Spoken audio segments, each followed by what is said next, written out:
We're Maren and Angela, and this is Homeschool Unrefined. We created this podcast to change the conversation about homeschool. This is a place where we encourage each other to do less, be ourselves, embrace natural learning, and keep homeschool simple, real, and fun. We are longtime friends, Minnesotans, and practiced homeschool parents with our master's degree in education. We are an inclusive and non-sectarian podcasting community. We believe Black Lives Matter and affirm LGBTQ plus families. We hope this is a place where we can all learn and grow together. This is episode 169, the Socialization episode, a Patreon exclusive. And we will get to that in just a minute. But first, hi, Angela. Hello. How are you? I'm great. Good. I think you are up for our aha moment. Yeah. Okay. So I have teens now.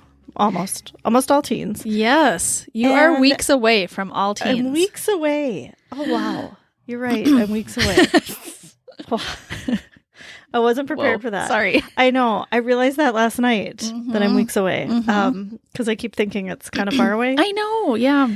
Because it's a winter birthday. Yeah. And I'm like, it's not winter yet. It's not. But it is pretty much gonna be. But we're weeks away from winter. I know. So, yeah. Anyway. Okay. So I feel like now that I have mostly all teens, I am back to and they're in school. And I wonder if anybody else feels this way. Like, I'm doing all the chores again. Yes. Or either that or I just haven't found a new rhythm. Mm-hmm. I think both probably, yes. Yeah, it's probably both. But I feel like, and I remember hearing about this from other friends who have teens in school, that's just very hard to find a routine of making them, not making them, but, involving them in the home life. Sure. Some of my kids are gone all the time. Some are real tired from school. And I feel like I don't want to add another thing on top of that for them. So I've just been doing everything. And it's a lot. Yeah, I know. I was talking to my therapist this week, who Good. I feel like I probably talk about my therapist a lot. So thanks for being here. Let us all benefit from you talking with your therapist. Thank you so much. Yeah. So she was like, oh, no. You should be creating a separate weekend routine for your family. Yeah. So that you have some separation because you're at home and then you're at home on the weekend. Your work and home life is so integrated, which, that's the way it is for all of you listening, I'm sure. Most of you listening, your work and home life is so integrated. Absolutely. But she's like, you need to create some separation so that your weekend feels like a break. And so that's the perfect time for you to set up some new routines where your kids can be doing, much of the home work or, home chores and stuff like that. Yes, absolutely. So, I don't know why this was such an aha and I don't know why I didn't think of it, but sometimes it takes an outside perspective. And I was definitely. Oh yeah, weekends. That's a great time. Yes. They can just do a couple things. It doesn't have to be a lot. Right. But, what is also should be clear to them is I'm doing 1/5 of the household care on the weekends. Yes. Because there are 5 people in my family. So this is all an equal job for everybody. We're all equals in this. And it's not like mom's just doing more because that's what we do now. Right. So I kind of need to create this new routine and plan for our weekends so that it feels different for me. She said, you want to feel like your weekends are a little bit of a, time off from your weekly work. Right. And I think she's right. So I like her. It is. It's going to be challenging because I'm at home all the time. For my husband, he goes to work and then he comes home and he's working both places, but it feels different. Definitely. His time at home feels like a break from his work. Yep. And so I need to somehow create that for myself. You absolutely do. It's so true. That's what I'm going to work on. And it's really easy. I think I'm glad you specified this is is happening as your kids are turning into teenagers, because I think as our kids get older and they really do naturally separate themselves from their parents, which is very healthy and the right thing to do. We can kind of tend to, well, I should just speak for myself. I'm starting to feel like, well, I mean, what I want the house to be like is different from what my teenager wants the house to be like. And so I am going to give her the freedom to not care about that sometimes, or like let her care about the things she cares about. And while that is important for our kids to have autonomy and, you know, like maybe they don't care about the dust under the couch or something like that, you know, but also we are still the parents. And, you know, we're taking care of them in so many ways. And it's really important that we are all invested in taking care of the place we all live in together. Totally. They live here. Yes. And we are launching them to probably be roommates with somebody very soon. Yeah. Like soon. When they're teenagers. I want to prepare them to be a good roommate. Yeah. You know, and just to have that sense of like, this is how it feels when you have a place that's taken care of. This is how it feels. So that, you know, inevitably when and if they do, you know, move out and don't take care of their home, they're like, oh yeah, this doesn't feel as good. Yeah. And they will probably get to that point at some point, but then they can at least feel the dichotomy. Yeah. Be like, it felt better to have, you know, a home that was taken care of and that I'm part of the family. I'm like part of this family. For sure. So good job. For sure. Yeah. Well, I mean, I haven't implemented it yet. It's just a new aha moment that I need to plan out tonight. Good. Yeah. That's just awesome. Sometimes it feels good though, just to have the aha moment itself. Yeah. Or and have somebody else tell you. Yes. And then also just seeing the potential of how that could change. Yeah. That feels good. It feels good. It feels good. Yeah. All right. Our sponsor this week, we're really excited for. We have a new sponsor. They are Nextbooks. Nextbooks.org is fixing school so that it's no longer boring and irrelevant. They make learning fun with engaging videos and have a mastery-based model so you can take quizzes as many times as you'd like. Their courses are self-directed, so you can work as fast or as slow as you'd like, doing school around your schedule rather than the other way around. This sounds so awesome. I feel like this would be perfect for my son, who this is his mode of learning. The courses are self-directed. That's just awesome. And the courses, some of the titles are so exciting and relevant. And even like to me as as the parent, How to Adult is one of them. Build Your Own Computer. 3D printing, which my son is super into, really wants a 3D printer. Kid Investor. I have a child who would love that one. Tools 101. And so these classes feel very relevant to our lives right now, and very interest led. For sure. It just seems like the perfect combination of like having a little structure and learning things that maybe you are not ready to teach your kids. This isn't your, expert area. There's so many great things right here. And for just $19 a month for the subscription, you can take any and all of those courses. There's no penalty for simply trying a new subject to see if that excites you. Yeah, that's great. Yeah. So get your free trial today at nextbooks.org, and that's nexbooks.org. There's no T. And you get 10% off your subscription by using the discount code unrefined. Nextbooks.org, where school is no longer boring and irrelevant. All right. Our episode today comes straight from our Patreon content. We had such a great discussion on Patreon, which is a community of supporters like you who get extra content. We often do at least 4 episodes a month on Patreon. 2 of them are question and process, where you ask a question, we process it together. Sometimes they're live. We do coffee hour lives.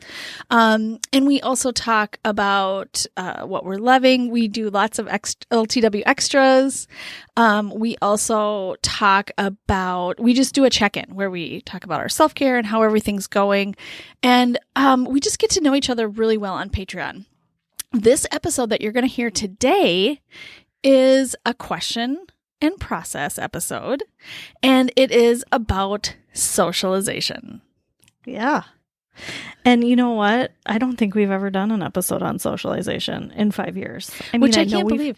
We've talked about it a lot, I think. We've talked about it here and there, but this is a great episode where we process, different kinds of socialization, what we mean by that, that versus like community and friendships. And so we hope you enjoy. If you enjoy this episode and want to join us on Patreon, you can go to patreon.com/homeschoolunrefined to sign up.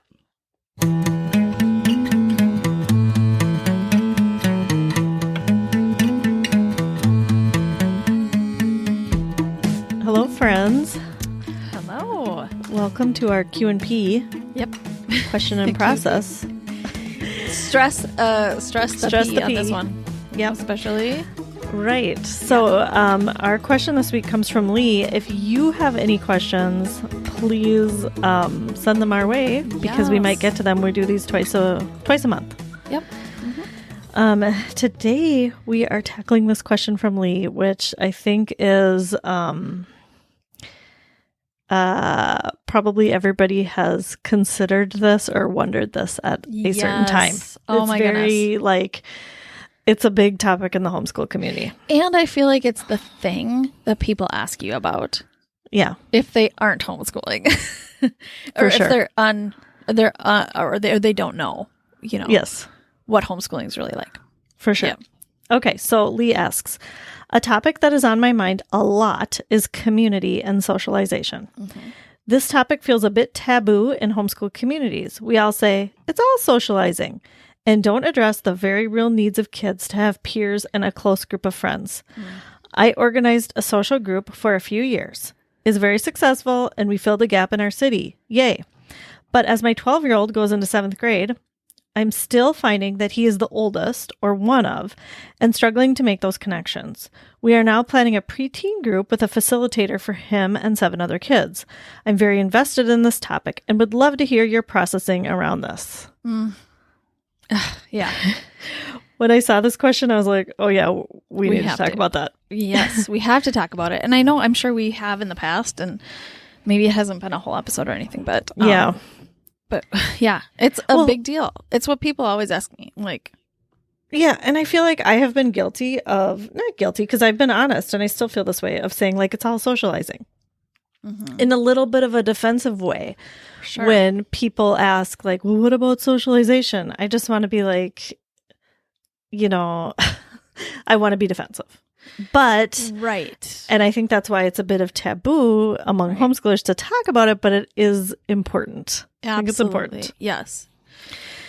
So I'm glad Lee brought this up, because I think it's time that that we have a real conversation about community and socialization. Yes, thank you, Lee.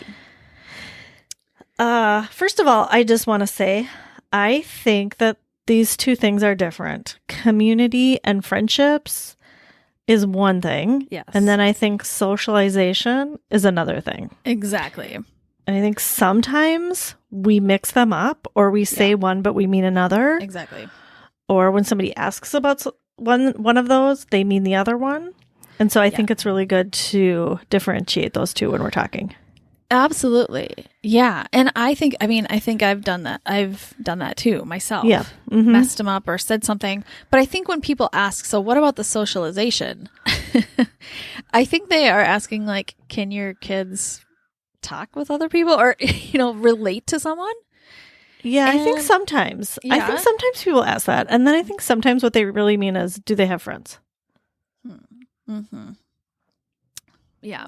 I don't know. Yeah. I guess I don't know. I don't ask. I think that my defensiveness there comes from the fact that I actually really think that homeschooling is actually very social experience, in that I feel like our kids are very socialized.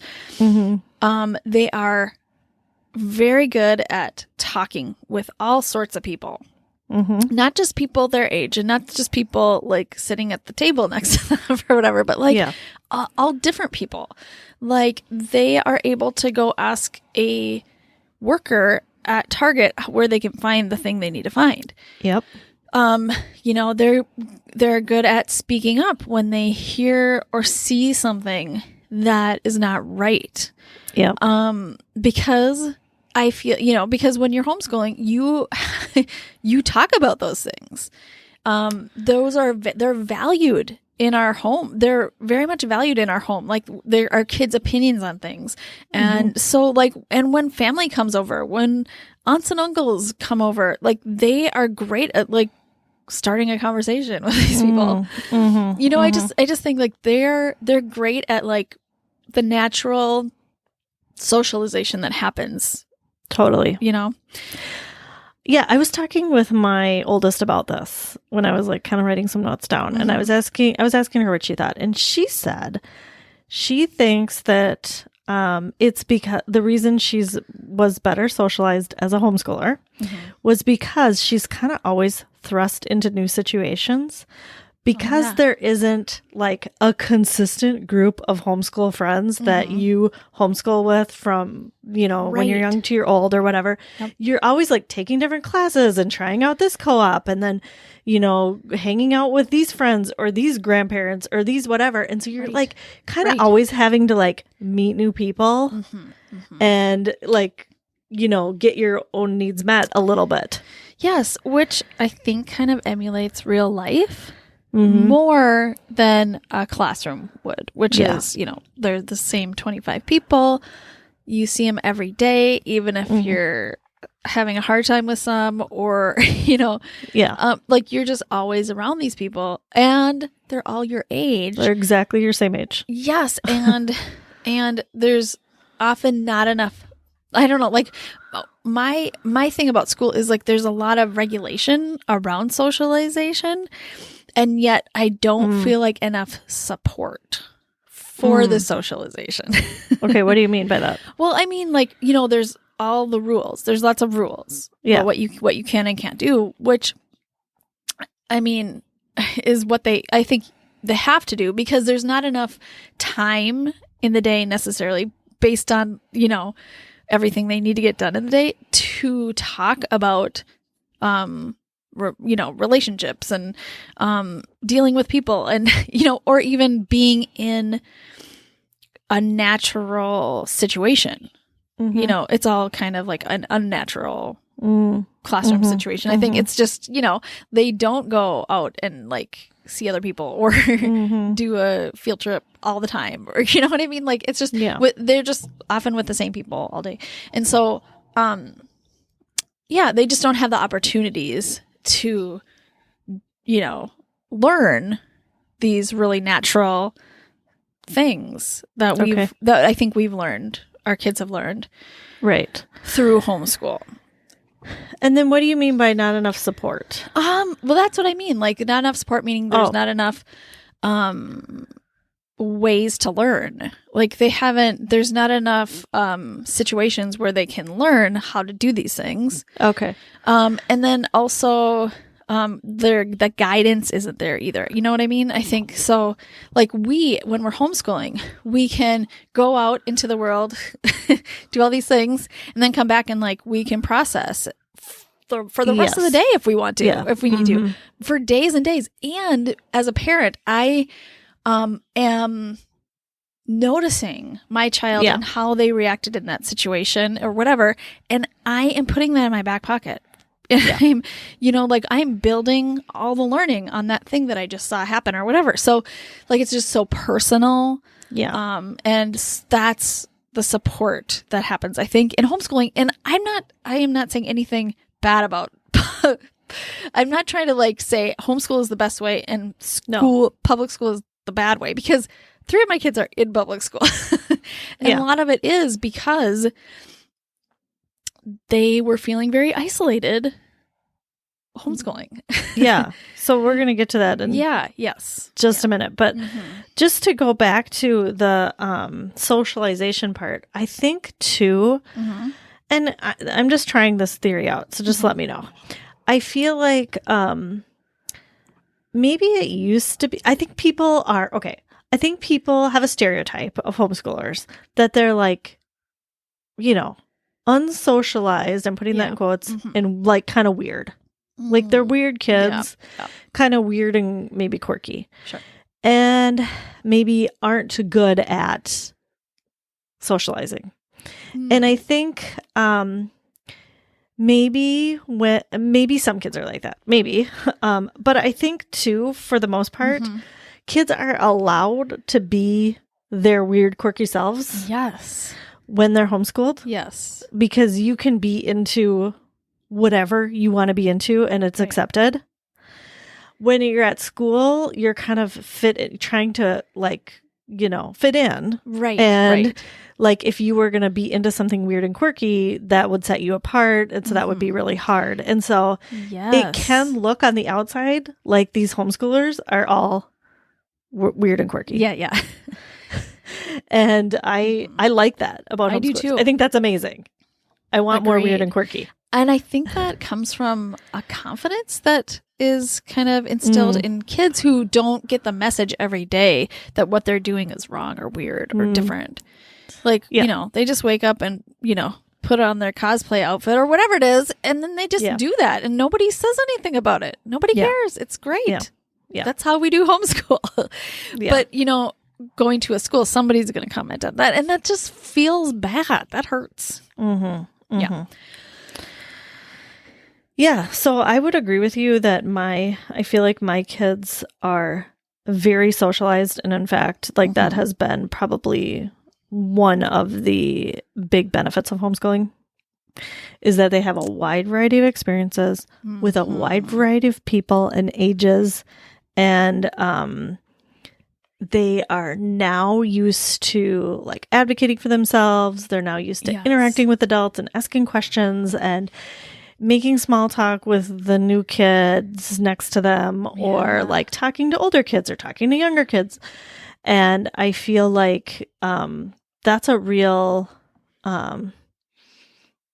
benefit or positive of homeschooling. Yes. That they may have gotten in school, but probably not as much practice.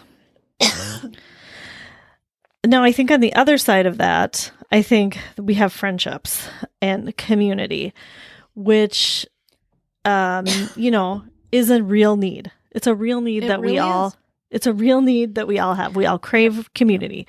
We all need to be in community. And I think depending on the kid and the family and where you live and all of these factors, that you may feel like your needs are getting met in your homeschool situation, and you may not. And I think one benefit of school is that there are a wide variety of people to choose from to be friends with. Right. Yep. It's you true. can be a little bit selective. Yeah. Yep. Absolutely. And I feel what you're saying here, Lee, which is you even created this social group a few years ago, which we really tried to do that too, didn't we, Angela? I mean, we worked hard on starting a co-op that was mostly for social reasons. I mean, we did have classes, but it wasn't, it was more exploratory and fun classes, and we just wanted to create a community. But it was so much work. It was so much work. And we've talked about this before. We kind of had to decide we did it one year. We just decided, are we going to we had to decide, do we need to do are we going to work on the podcast? Are we going to put our time in this? Yeah. Yeah. We're going to do the podcast or the co-op because it was just so much work. So yeah, we chose the podcast, but I do feel like there is this gaping need for people to start these things. The community that the homeschoolers everywhere, I think, need. And I also feel like if those things are in place, I actually kind of feel like more people would homeschool. Oh, yeah. Because they'd say, oh, there is a community out there. My kid, my child is going to still have a community. And I don't have to go out and facilitate that on my own. Because it really is so much work. And it's, for us, it was especially hard. We spent a year traveling.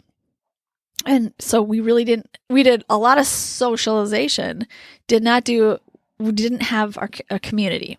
We didn't have our community with us at all. And then it was a year of COVID, which any spark of community that was here in the Twin Cities was pretty much gone. I mean, like, there wasn't anything going on that I knew of in person for a really long time. And even this year, the one co-op for older kids is online. And that was just not going to work out for my kids either. Yeah. So, yeah. And I mean, like, there are some experiences here and there, but you, as a whole, for us at least, have to be really proactive about seeking things out and making them work and scheduling, you know, like scheduling things for your kids and driving them places and whatever. Right. Whereas with school, it's kind of all built in right there, which is nice. Right. And especially as they get older, like Lee said, her child is 12 now and going into 7th grade or in 7th grade. That's when friends start to become important. It becomes the most important sometimes. The most important. Yes. Right. Yes. And so for us, at least, it became more important than the educational experience. Right. And when you get the package deal, like public school, yeah, you have to just take it. You have to kind of just take what's there. Whereas, you know, the homeschool version, I feel like, is an a la carte version and you can pick and choose. But if there's, you know, if you're not finding the things that you need there and then you choose this package, you have to, you know, be willing to give up some things. So. And, you know, I think some teens maybe don't need this as much. Or definitely. Maybe they have like one or two good homeschool friends who they know really well, and then that's enough for them. Yep. And then some kids need more. And also my kids needed like a little bit more independence. Oh, sure. I don't think they wanted to be, you know, hanging out with me all day anymore. Yeah. You know, they wanted to be making their own decisions about some things. Yeah. And so that is something that you have to weigh as you get older. Totally. As your kids get older. Yeah. Yep. It's so true. Yeah. And another thing, I think at this age, tweens, friendships are changing too. So I feel like, you know, everybody kind of, you know, goes through big changes at this time, and they kind of come into their own and have some self-realizations and realize that, like, I have some autonomy here. I don't, you know, I'm not going to necessarily be friends with the same people I've been friends with my whole life, or like, you know, the friends of the playgroup my mom has been setting me up with, you know? And so, like, or the other person my age at the co-op. The one other person my age is like going off in this complete other direction. That's what happens at this age too. Like they can go out, like down their own kind of rabbit holes, their interests, and they just really need to find people who get them at that age too.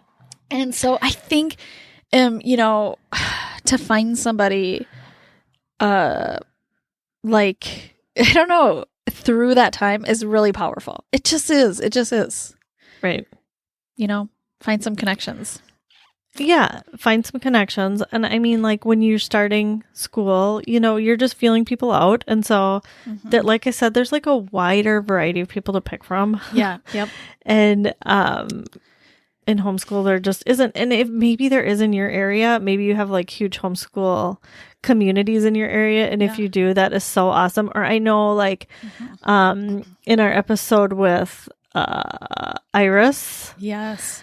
That is coming out in a few days. Yeah. Monday. Yeah.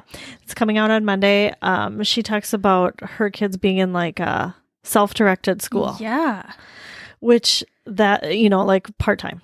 That would be awesome. And so if you have those kinds of things in your area, like what a magical blend of all the needed things. So I think, you know, I just really have this, I hope, I'm like imagining, what's it going to be like in 20 years or what's it going to be like in 50 years? Yeah. I hope there are so many options. I hope the options are endless for parents and kids. I agree. And because there's so many like creative ideas. Yep. And, just school or just homeschool is like, it's a narrow view. I feel like. And I hope, and I don't know if we're going to see this until like maybe 5 or 10 years after the pandemic, really hit. But like, I feel like the pandemic could be, the impetus that is, going to make some changes or make parents, help parents see that there's a need for something different. Mm-hmm. And maybe, leaders, who knows? I mean, I'm not holding my breath on this, but I do think like, and sometimes it doesn't happen like right after the thing. The pandemic, or whatever it is. There's, a war, and then there's things change after that in our history. But like, I just wonder what is going to be the change after the pandemic. And I just hope that it's something that will be good for our kids. Positive. I hope it's positive. A positive change. Yeah. Yeah. Because I kind of had big hopes for change, and now I'm like, I don't know if much is happening. I don't think it will yet. You think it will be later? I mean, maybe it's not until these kids who went through school like this grow up. Maybe it's that. Who knows? Yeah, I also feel like something shifted in the homeschool community during the pandemic. Yes. Lots of things shifted, obviously. Yes, definitely. But I think that still has to shake itself out. Yeah. And I hope that, I don't know. I'm really, I'm trying to be hopeful for, more inclusivity. Yes. And more, variety and more just like celebration of different ways of doing things. I'm really hopeful for that. Yep. So So anyway, we've processed socialization, and hopefully we have processed some, community. It's like we want both. We want both of those things. And we want our kids to feel like they're being supported to get both of those things as well. And I feel like sometimes our job as homeschool parents is sometimes just this. This is like our main job anyway. Or maybe not just this, but it could be like the most important thing at the time. This could be it. This could be it.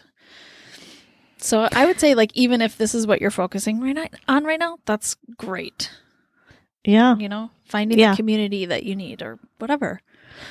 Right. And I think there are some things that can be really beneficial in homeschool in either of these categories. And I think the same can be said about school and other options. There are pros and cons either way. There's no perfect answer. There's no perfect solution to these questions. So we're just doing the best we can.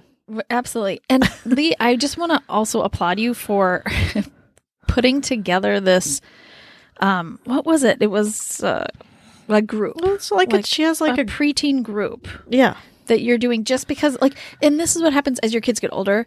Oftentimes in the co-ops, the co-op is often for younger kids. And so sometimes you are, the 12-year-old is the oldest. So way to go being so proactive and finding other, preteens to get together with. And you're supporting your child through that. I just think now, I would drive across the Twin Cities for a great group. Yeah, I would. If I knew it was the right thing. Yeah. It'd be so worth it. It would be. Yeah. So good job, Lee. Yeah. You're doing awesome. Way to go. And just remember, everybody who's listening, we're doing the best we can. We're all doing the best we can. And so, give yourselves lots of compassion because it's hard. It is hard work. Yeah. Yeah, exactly. I mean, and yes, I just want to also add, I get it. Like if you're not doing this too, if you haven't started the group or haven't coordinated the play dates or whatever, I get that. Like that's where I've been for a long time. Yeah. So Yeah. I really understand. So please don't judge yourself, against anyone else. This is your journey and your kid's journey. And you are right where you are. You're supposed to be right where you're supposed to be. For sure. All right. Thank you everybody for listening. Yeah, thank you. And I will if you put. have- I'm going to put a question in Patreon. Okay. Because we would love to hear from everyone. How are you processing this topic? We would love to hear from you, for sure. Okay, we'll see you next week. Okay, sounds good. All right, bye. Bye.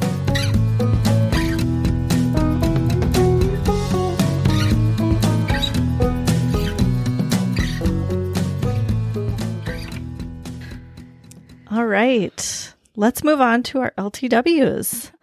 Our loving this week. Maren, what are you loving this week?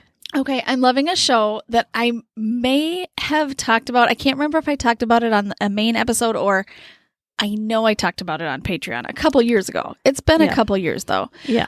It's the show Dickinson, which is on Apple TV Plus. Yes. I watched the first season when it first came out and loved it, and then they took a long break. So I kind of forgot about it. I didn't know if it was coming back. I had no idea. And then it was off my radar for a while, and season 2 came out, and now season 3 just came out. So I have 2 seasons that I'm kind of binging right now. Okay, great. And it's bringing me back to all the reasons why I loved it, which is it's just such a great spin on the life of Emily Dickinson, and just her. It's so personal. You get kind of inside her mind. She was definitely a social outcast, you could say, especially in the time period. It's like the late 1800s. Her family was trying to get her married off, and she was not interested.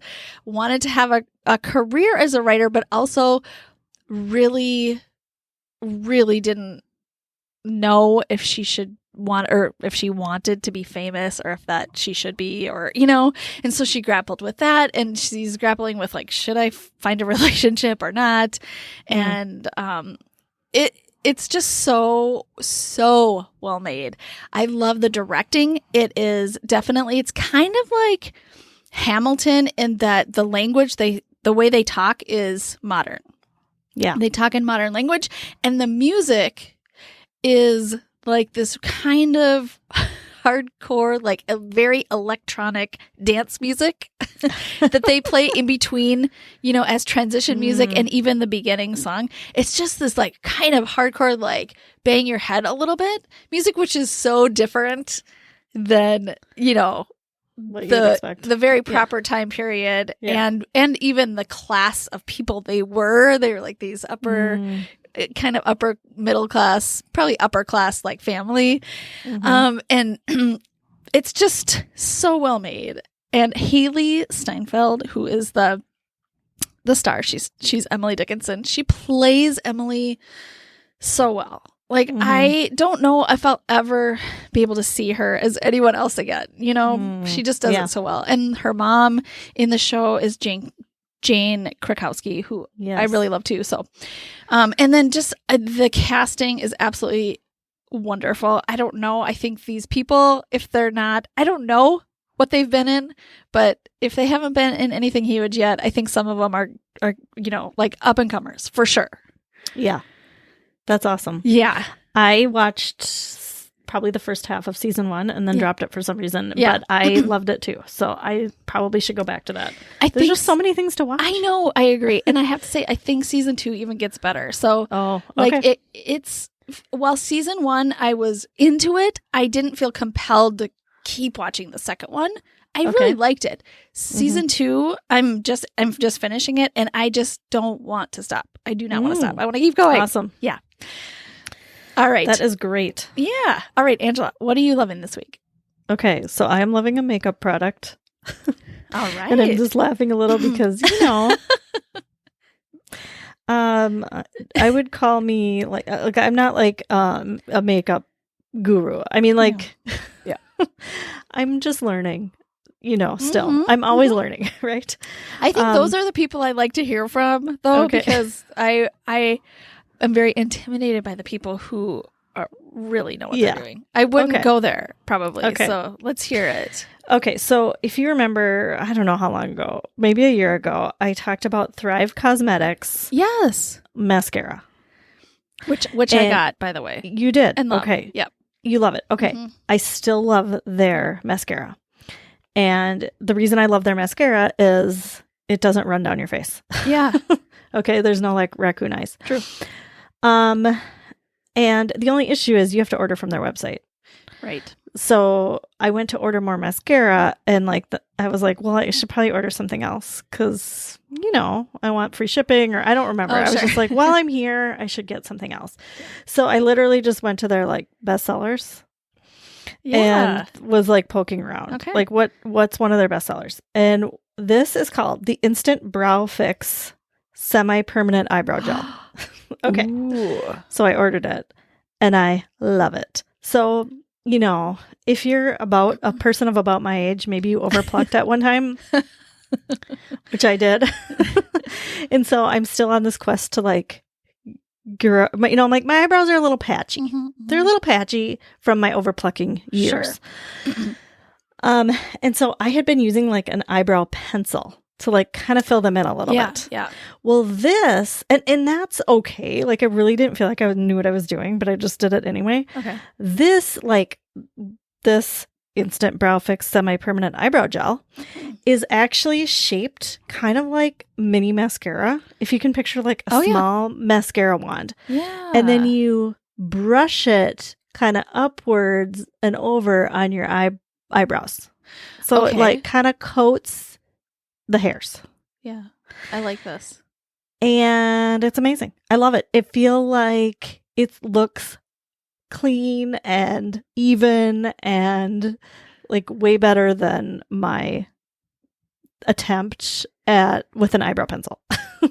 That's so great. It's my new favorite. When you do an eyebrow pencil, you use a brush for that too.